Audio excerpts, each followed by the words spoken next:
আজকে সানডে মাংস বানিয়ে খাওয়াবো তোমাদের। চলো আমার সঙ্গে কিচেনে। মাংস খাবে তো চলো, রবিবারটা খুব ভালো করে মানাবো। চলো মাংস খাওয়াবো, চলো আমার সঙ্গে কিচেনে। কিচেনে এসে গেছি। আমি আগেই মাংসটাকে ধুয়ে ওকে একটু হলুদ, একটু নুন, একটু তেল, একটু একটু না, এটা যথেষ্ট পরিমাণেই দিয়েছি। হলুদ, নুন, শুকনো লঙ্কার পাউডার, যেটা লাল মির্চ বলে ওটা দিলেও হবে, শুকনো লঙ্কার পাউডার, তেল সব মিলিয়ে ওটাকে তেল গরম হয়ে গেছে রেখে গেছিলাম। কড়াইতে তেল বসিয়ে দিয়েছি, ভেজে নিই। এবার তেলটা গরম হয়ে গেছে, তো আমি ওটাকে মোটামুটি ওটার উপর একটু আলুটা যে কেটে রেখেছিলাম আলুটা একটু ভেজে নেব। আলুটা একটু লাল লাল করে ভেজে নেব, তাহলে ভালো দেখতেও ভালো লাগবে, খেতেও বেশ ভালো লাগে।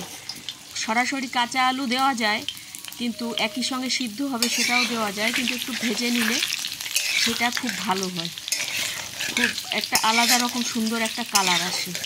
তো আলুটাকে আমি একটু ভালো করে তেল লাগিয়ে নিই, সব একটু নেড়ে চেড়ে, আলুটায় যাতে তেল লাগে সেভাবে একটু নেড়ে চেড়ে নিই ভালো করে। আলুর মধ্যেও হালকা একটু নুন দেবো, যাতে আলুটা খুব ভালো তাড়াতাড়ি গলে যায়। ভাজতে ভাজতেই আলুটা গলে যায়। এবার আলুটাকে আমি একটু ঢাকন লাগিয়ে দেবো, একটু সময় ঢাকন লাগিয়ে দিলে তাহলে আলুটা আমি দেখব আর ধিমে আঁচ করে দেবো যাতে না পুড়ে যায়। সেজন্য একটু আঁচটা ধিমে করে দেবো। তারপরে দেখো আমি খুলে ফেলেছি আলুগুলো, ঢাকন হাটিয়ে দিয়েছে। এবার আলুগুলো দেখব, আলুগুলো ভাজা হয়ে গেছে, খুব সুন্দর। দেখো লাল লাল কি সুন্দর ভাজা হয়েছে, একটা দারুণ সুন্দর কালার আসছে, অদ্ভুত সুন্দর কালার, একদম সিদ্ধও হয়ে গেছে, অর্ধেকের বেশি সিদ্ধও হয়ে গেছে, আর সুন্দর একটা কালার আসছে।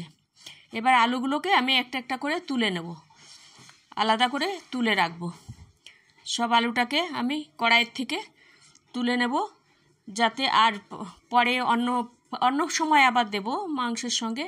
এখন এটাকে আমি তুলে আলাদা একটা জায়গা রেখে দেব, আলাদা একটা পাত্রে রেখে দেব। তাহলে এই যে দেখো কীরকম করে আলুগুলো তুলছি, এরমভাবে তুললেও ঠিক আছে, একবার ঢেলে দিলেও ঠিক আছে, কিন্তু ঢেলে দিলে তেলটা বেরিয়ে যাবে। তাই জন্যে এই হাত চামচে করে আমি একটা একটা দুটো করে আলু তুলে নিচ্ছি।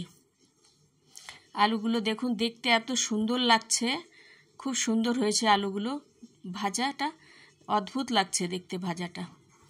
আচ্ছা, আমার সঙ্গে কথা বলে আপনাদের ভালো লাগছে তো, নাকি আমার কথা শুনতে ভালো লাগছে তো? একটু ধৈর্য ধরে শুনবেন, কারণ কি আমি নতুন নতুন রান্না করা শুরু করেছি, তাই জন্যে আপনাদের মতন অত ভালো রাঁধুনি না। এইবার আমি তেলটার একটু চিনি দেবো। এই চিনিটা যদি পুড়ে ভেসে ওঠে তখন আমি অন্য কিছু দেব, যখন ভেসে উঠবে।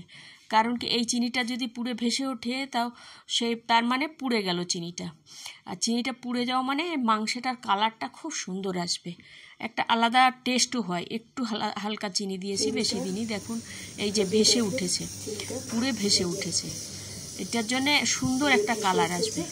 এবার আমি এর মধ্যে অন্য কিছু দিতে থাকবো। শুকনো লঙ্কা দুখানা দিলাম, এই শুকনো লঙ্কারও একটা পোড়া পুড়লে একটা সুন্দর গন্ধ বেরোয়। তারপরে দারুচিনি আমি কতগুলি গোটা দিয়ে দেবো, দারুচিনি গোটা দিলে খুব সুন্দর টেস্ট আসে।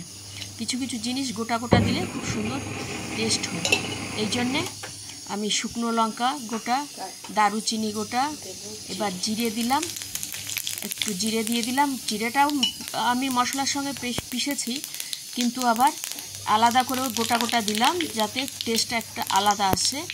তেজপাতা দিলাম, আর কিছু কুচি পেঁয়াজ করে রেখেছিলাম, পেঁয়াজ কুচিয়ে রেখেছিলাম, সেই পেঁয়াজটা দিলাম।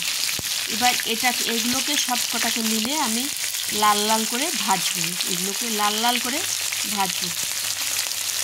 আমার সঙ্গে থেকো, কিন্তু আমার কথা শুনে বোর হয়ে যেও না, শোনো একটু বসে, আমারও ভালো লাগবে খুব, তাইলে আমি উৎসাহ পাবো। তোমরা যদি আমার সঙ্গে থাকো, আমাকে উৎসাহ দাও, তো এই জন্যে একটু সঙ্গে থাকো, বোর হয়েও না আমার কথাগুলোতে, ভালো লাগবে। তোমরাও গল্প করো না, তোমরাও কিছু বলো, কমেন্ট করে কিছু বলো, যে আমার বকবাগানি তোমাদের ভালো লাগছে কি না, তোমাদের এই বেশিক্ষণ এইটা ভালো লাগছে কি না, আমার রান্নাটা ভালো লাগছে কি না। তোমরাও জানি, সবাই জানো, তবুও একটু আমার ভালো লাগছে তোমাদের সঙ্গে থেকে একটু হলুদ দিয়ে দিলাম। জানো এইটা আর কি ভালো, আর একটু ভালো কালার আসবে হলুদটাও থেকে। আর নুনও দিয়ে দিয়েছি। এর আগে আমি মাংসের সঙ্গে নুন হলুদ সব মিশিয়ে দিয়েছি, এই জন্য কম কম দেবো, বেশি দেবো না, একটু একটু দেবো, তা না হলে বেশি নুন পোড়া হয়ে যাবে, হলুদের গন্ধ হয়ে যাবে। তাই জন্যে এগুলো কম কম দেবো, বেশি দেবো না। তোমরা আবার খেয়ে বলবে আরে হলুদ বেশি হয়ে গেছে ম্যাম, নুন বেশি হয়ে গেছে। তো এই জন্য আমাকে সাবধানে সাবধানে বানাতে হচ্ছে। আজকে রবিবার, কিন্তু মনে রেখো সবার আমার ঘরে নেমন্তন্ন আছে, সবাই মিলে আসবে, আমি সবার সঙ্গে শেয়ার করব। যেটুকু হবে একটু একটু করেও খেলে খাবো, সবাই মিলে খাবো। আমি মানুষ খুব পছন্দ করি, আমি সবার সঙ্গে থাকতে খুব পছন্দ করি। এই জন্যেই আমি রান্নার রান্নার জারিয়াতে আমি তোমাদের সঙ্গে কথা বলতে চাইছি।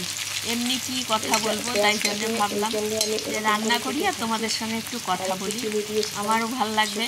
তোমাদের ভালো লাগবে কিনা একটু বলো না, আমার অপেক্ষায় থাকবো তোমাদের কথা শোনার জন্য। দেখো কি সুন্দর লাল লাল হচ্ছে না ভাজাটা, অনেকটা লাল লাল হয়ে গেছে। এবার আমি যে পিষে রেখেছিলাম যে মশলাটা, সেই মশলাটা এর মধ্যে দিয়ে দেবো।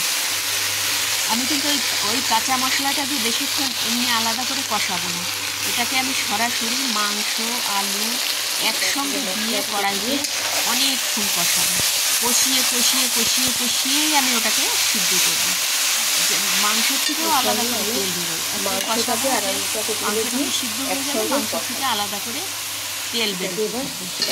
তেলটা মাংসের যখন তেল বেরোবে তখনই আমি জল দেবো, এর আগে জল দেবো না। দেখো দিয়ে দিয়েছি, মাংসটা দিয়ে দিয়েছি, মাংস আলু একই সঙ্গে দিয়ে দিয়েছি, তা না হলে আলুটা ভেজে রেখেছি তো বেশি ঠান্ডা হয়ে গেলে আলুটা আবার পরে সিদ্ধ হতে চাইবে না। তাই জন্যে একদম মাংসের সঙ্গেই একসঙ্গেই দিয়ে দিয়েছি। আর আরেকটা কথাও বলা হয়নি, মাংসের সঙ্গে আমি একটা লেবুও দিয়েছিলাম, সেই লেবুটা দিয়েও আমি মাখিয়েছিলাম, তাহলে মাংসটা খুব সফট হয় আর খুব তাড়াতাড়ি গলে যায়, খুব সফট হয়। তোমরাও নিশ্চয়ই জানো, তোমরা তো টক দই দাও, লেবু দাও, তোমরা তো কলকাতার লোক, অনেক মাংস ভালো বানাও, অনেক ভালো জানো। তো আমারটাও মোটামুটি তোমাদের মতো সুন্দর না হলেও ভালোই হবে, খারাপ হবে না, চেষ্টা করছি। আমার এক হাতে ফোন রয়েছে তো এই জন্য এদিক ওদিক চলে যাচ্ছে ফটোটা, তোমরা সব দেখতে থাকো, তো আমি আমার সঙ্গে থাকো, আমি তোমাদের সঙ্গে থাকলে আর কি রান্না করতে একটু বেশি ভালো লাগবে, বেশি উৎসাহ পাবো। আর একটা কথাও তোমাদের বলি, আমি এতটা মাংস কেন রান্না করছি জানো, পরে বলবো। এখন এটা তোমাদের কনফিউজ থাকো কেন এতটা, এক তো তোমরা আসবেই, আরও কে আসবে সেটাও আমি বলবো। এই জন্যে তোমরা থাকো, সাথে থাকো। দেখো মাংসের তেলটা বেরোতে শুরু করে দিয়েছে, দেখেছো তো? এটা হচ্ছে কষাতে কষাতে নিজের থেকে তেল বেরিয়েছে। এবার আমি জল ঢেলে দিলাম, কারণ কি মাংস কষানো হয়ে গেছে। এবার পরিমাণ মতন যতটা আর কি লাগবে ঠিক পরিমাণ মতন জল ঢালা হবে। তোমরাও তোমাদের পরিমাণ মতন জল ঢালো, আমিও আমার পরিমাণ মতন জল ঢালছি, ঢেলে দিয়েছি। এবার একটু নাড়িয়ে দেবো, এটাকে একটু ভালো করে নাড়িয়ে দেবো, যাতে মশলা মাংস সব ভালো করে জলটার সঙ্গে মেলে। তারপরে আমি এটাকে ভালো করে নাড়া হয়ে গেলে, এবার এটাকে নাড়া হয়ে গেছে, তো আমি এটাকে একটু একটা ঢাকন দিয়ে ঢেকে দেবো। ঢেকে দিতে লাগবে না, জল দিয়ে ঢাকতে লাগবে না। দেখো রান্না হয়ে গেছে প্রায়, বাস আমি এবার গ্যাসটাকে বন্ধ করে দেবো। দেখো কি সুন্দর রান্না হয়ে গেছে। আর এইবার বলি আমার কে আসবে। আজকে আমার ছেলে আসবে, আমার মেয়ে আসবে, আমার বর আসবে, আজকে অনেক লোক বাড়িতে আসবে। সেই জন্যেই তো তোমাদের ডাকছি, তোমাদের সঙ্গে সবার সঙ্গে পরিচয় করিয়ে দেবো, সবার সঙ্গে পরিচয় হবে তোমাদের, দেখবে কি ভালো লাগবে, আমরা সবাই খুব মজা করব। আরও অনেক কিছু বানিয়েছি, খালি মাংস নয়, আসো। আরও সঙ্গে কি আছে জানো তো, রসগোল্লা আছে। আমারটাকে একটু সাবস্ক্রাইব করে দিও, লাইক করো, আসছি, বা।